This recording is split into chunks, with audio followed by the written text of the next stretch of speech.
Hey, before you start this video, it has spoilers for Life is Strange Reunion. Viewer discretion is advised. Thanks. Hello, dear viewer. I wasn't really expecting to make a review type video, but I really liked Life is Strange Reunion, and now that's your problem. While the game is super fan servicey, which is to be expected of a game like this, it felt like the perfect ending to the story of Max and Chloe. But what's most important, in my opinion anyway, is that it felt like a video game.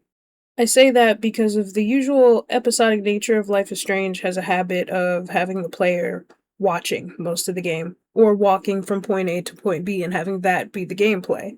For example, Sean taking a back seat to do things for Daniel. But Reunion sees the player interacting with the world more. Like the ability to pull up Max's camera whenever you want, since she almost always has it. Or the ability to find different podcasts scattered throughout the world. And with the added benefit of Max's classes taking place outside, it gives the player a chance to explore a new side of Caledon, which is pretty cool. And with the addition of the Abraxas house, the world just feels bigger, and with Chloe there too, we get to experience everything again with brand new eyes, like we got to do in Double Exposure with Max. The game also feels a lot less lonely with the addition of Moses, Chloe, Sophie, Amanda, and to an extent Loretta, and Vin to a degree. The game is a more well-rounded experience that gives Max a true support system, as opposed to just leaning on one other person like Moses in the last game or Chloe in the original games. That can get repetitive, and I'm glad they did something to change it. In my opinion, it makes the player more eager to see how Max's choices affect her friends in the long run. I also applaud the game on two fronts. One, making Sophie a redeemable, sympathetic character as opposed to a straight-up villain in this game, and I applaud them for not digging up Rachel Amber, which they had every opportunity to. Chloe's love of astronomy, or her being very into astronomy this game as an adult, is the perfect nod to Rachel, and it's really all we needed. I also really liked Chloe and Moses' friendship this game. It was very cute. Side note, it kind of felt like Sophie might have had some feelings for Max that stretched beyond friendship, and I'm a sucker for unrequited love. But back on topic before this video gets all over the place. The game also brings up a good point about Max's powers, being that they don't work in tandem with the universe, but actively against it. Merging the two timelines broke something, just like Max going back in time the first time broke something. The game does a good job of tying these things together, tying the storm to Max. And honestly, this feels like the game where Max truly learns the lesson that you can't save everybody. And that has to be okay sometimes. The game is also just really pretty. It's full of sunsets and reds and oranges and these perfect fall days, and it's a stunner to look at, honestly. And making Chloe a major character instead of just like a stand-in was a very nice touch. With Chloe being kind of a townie herself, it's easy to see why townies like Ren and Amanda and the bartender, whose name escapes me at the moment, you can see why they trust her almost immediately, even if you have to run through a minigame for some of them. I was also excited to experience an adult Chloe. This Chloe seems a lot more grounded, even with the looming threat of the paradox and the overlight hanging over her head. And while I don't particularly care for the reasoning as to why everybody forgot the events of Double Exposure, it does set up a very good reason as to why Chloe's back in the first place. We'll get to why I don't like the reasoning later. And on the topic of the overlight and the paradox and the fire as a whole, I really liked the way the plot was present in this game. Sometimes you get lost in doing other things in Life is Strange games, and sometimes the plot can get lost in interpersonal things, but making the interpersonal drama a part of the plot was a very nice move. Because not only is the overlight and Chloe and Sophie's traumatic experiences dying in other realities, the fire is also interpersonal between Caledon and the town, and it makes it feel a little bit more real, I guess. And the game really isn't about who's right or wrong, it's about saving the people caught in the middle and trying to correct mistakes before they happen. And that's pretty cool. The game's also just really funny. I would argue that this one is the funniest in the series for this clip alone. With all the sneaky stuff, why don't I just run over there, grab what's in her bag, throw the bag in the water, and give you the stuff? Throw her bag in the water?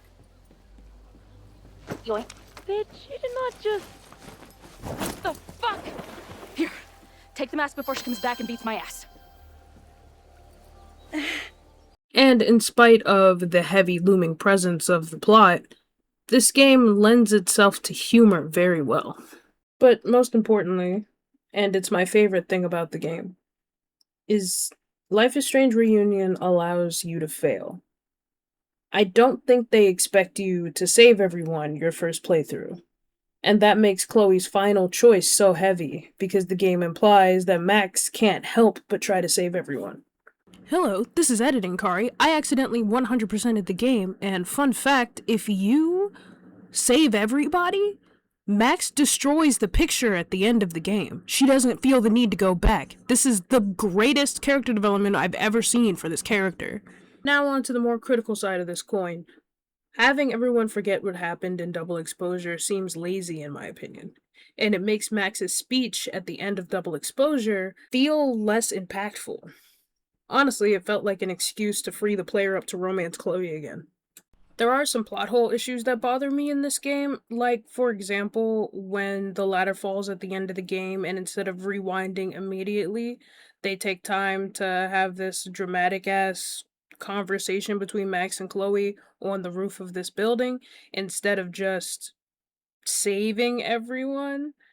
And it felt like they only did that so we could have this dramatic-ass last stand between Chloe and Max, where they make you think she's gonna die, but we all know better, and we knew they weren't gonna kill her again, come on now. And finally, the suspects feel a bit too predictable, especially when it comes to Vin. He's barely seen during the game, and when we do see him, it's actually Sophie. Like when Max sneaks into Owen's office. That's Sophie pretending to be Vin. We can see this in her journal later in the game. And when we get to Yasmin's confession, there's only one person that it really could be, and Owen is a red herring. And if you think about it for more than 30 seconds, you realize you've barely seen Vin, and the last time, Vin was alarmingly loyal to Yasmin. Yasmin.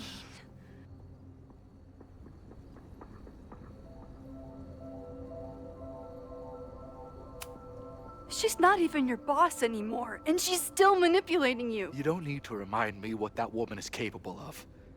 Yes, she's used me before, and still I owe her everything. You have no idea what it means to have someone like Yasmin Fayyad believe in you. Of course I'd do anything for her. When she learned the demolition was canceled, the look on her face. I didn't know what to think. I pulled her aside after the board meeting. I thought she was upset about Loretta being in danger. But then she just confessed. The party, the death, the cover-up, she spilled everything, but she was so resigned. Like all the fight had just left her. So I took it on myself. Why? She said she was ready for the truth to come out. The truth would destroy the school. And what about her? Yasmin already lost everything. She isn't perfect, but that's what makes her a great leader. And the man whose body you threw in the dumpster? What does he deserve? What does his family deserve? I don't know. But he's not my responsibility. The school, students, my job, those I can do something about.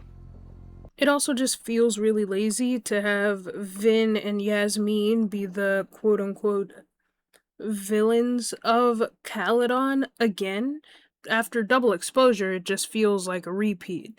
It doesn't feel like anything new. There's also a part of the Mabon party that really bothers me.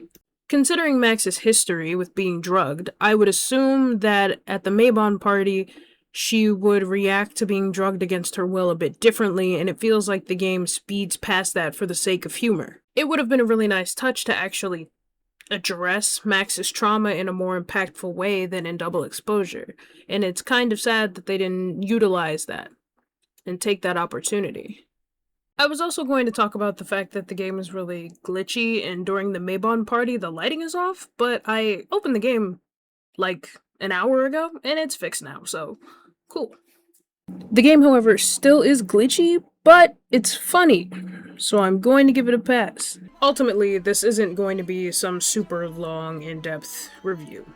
I enjoyed the game, and I think it might be one of the best Life is Strange games to date, only coming in as a close second to Life is Strange 2, which will always be the best Life is Strange game in my opinion. So yeah, that's the video. Let me know in the comments if you liked the game, what was your favorite part, and what's your favorite Life is Strange game? If you liked the video, how about you drop me a like, and maybe subscribe and see what comes next. Bye.